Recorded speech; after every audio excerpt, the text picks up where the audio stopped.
Take 3 of a dramatic reading of an excerpt from my work in progress. It's not going good. I keep messing up rather largely. So just proves, people who read audiobooks for a living, that's a really, really hardcore career, I guess. I'm putting it up there. Top 3. Mics don't work. Waste of $10, doesn't really matter. Let's get into it. So I got some water to help with the dryness. Percy clutched his arms slumped against the wall. He shivered intermittently as his skin prickled with goose flesh. The room was dark and cold, mind-numbingly cold. The only stimuli, his burned wrists. Tight, cold shackles seemed to be fused with his arms. There were no chains, no bindings. He had free range of the room for all the good it did him. This wasn't what he had signed up for or had envisioned when he contacted the Bureau. Not that he'd ever wanted to. What would Thomas think about his disappearance? It was hard to think about any of his friends. Not that he had many. Any of his friends now. Making small edits as I go through. His stomach rumbled mournfully, lamenting missed meals. It sapped his strength while the cold bled him of energy. It was hard to fall asleep. It was hard to stay awake. Ignore my typing.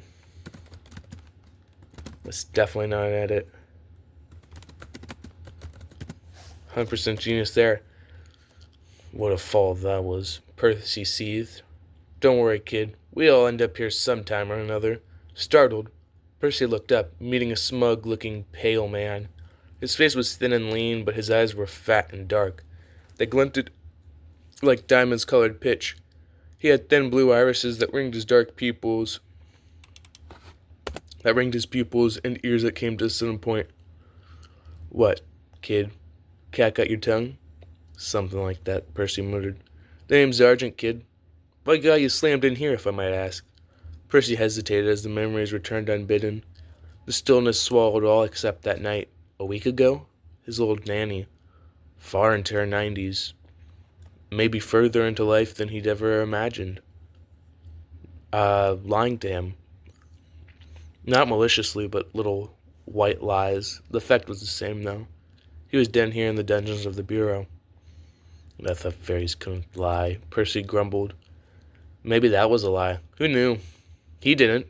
He'd been kept in the dark all his life about the Bureau on the other side of the world. The one with glittery fairies and goblins or whatever other kind of crap it was. He knew, man, my writing's ineligible. He knew, one thing, though. He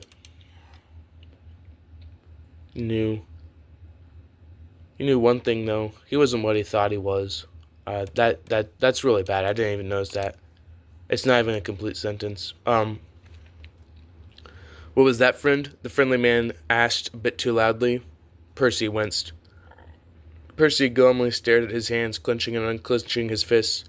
Whatever he was warranted him being locked up by the Bureau, which his old nanny had too many stories of, good and bad.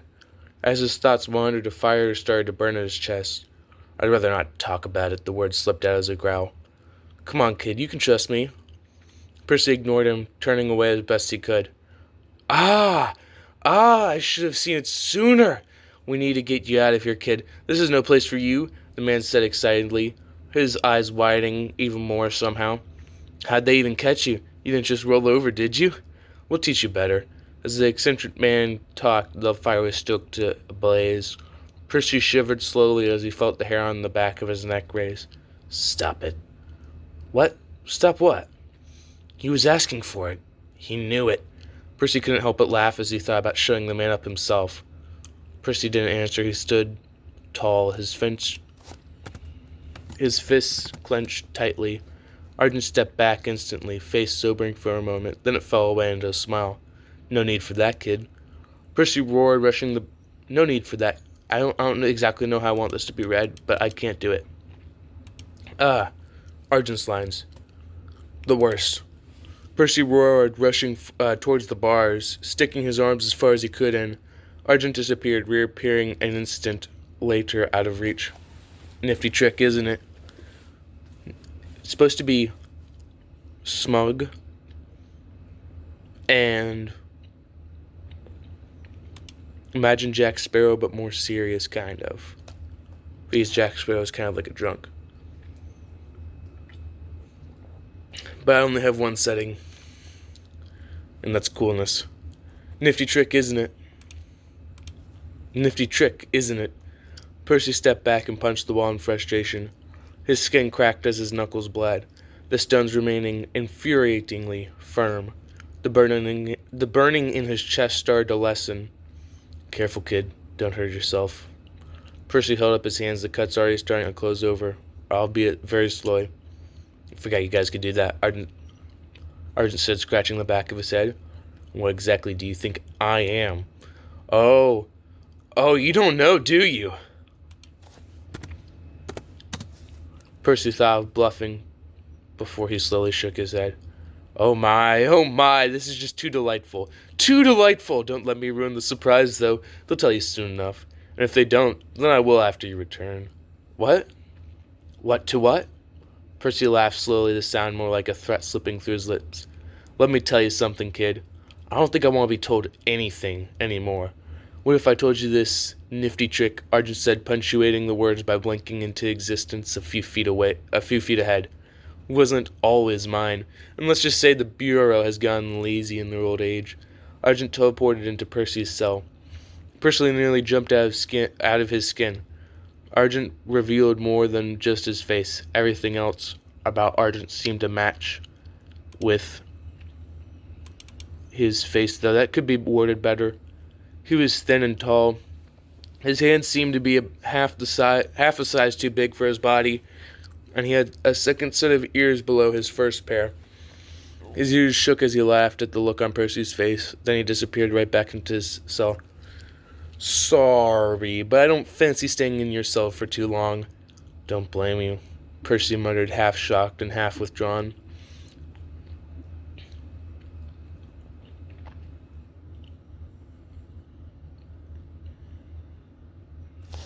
Gotta pause this. Okay, I'm just gonna read what I wrote. So play jests and take a guess at why I'm such an esteemed and worthy guest of this pit. You said you couldn't always do that, Percy said, yet to realize that he'd responded to Argent. Yes, how very obtuse of you. You mean observant, Percy said dryly. Percy dryly drawled. Percy said dryly, I think I like that one more. Perhaps, yes, my dear boy, I was not always as amazing as this. There was this stupid mage who had this teleportation cantrip, we'll call it, and I just happened to want it and hate him at the same time. Likewise, he envied my looks and my grand powers. Two things led to another, and I won. That's why you're here, Percy said with awe and horror. Suddenly he shivered. This was the man that could teleport through bars. He wouldn't be able to sleep the same again. Not quite. If they had known about this little incident, then they'd have inhibited my powers. There just so happens to be another incident that went hand in hand with this one. Oh, that makes sense. Breath, sorry. Now you go. Another breath. Now you go. No. Oh, you're no fun. I'm not, Percy said, withdrawing into his thoughts. You'll have friends on the outside, Argent said, suddenly serious, and in here. I don't have anyone waiting for me. A friend of mine is a friend of yours. Can you just talk simply? A magician never reveals his secrets. Firstly, you just revealed secrets to me a moment ago, which makes me think you're either full of it or just crapping with me. How obtuse of you, Argent interrupted. Percy carried on. And secondly, it has nothing to do with speaking plainly, Percy said wryly. A magician never reveals his secrets, Argent repeated. Yeah, you said that already, Percy half smiled. There was no reply forthcoming. Percy waited for a breath before he stood and walked to the window between Argent's cell and his own. The room was empty. Argent? He called into the empty cell. Silence. That will do it for today for this video because I have many more things to work on. I hope you liked that. I hope you read. Some suggestions would be Elantris.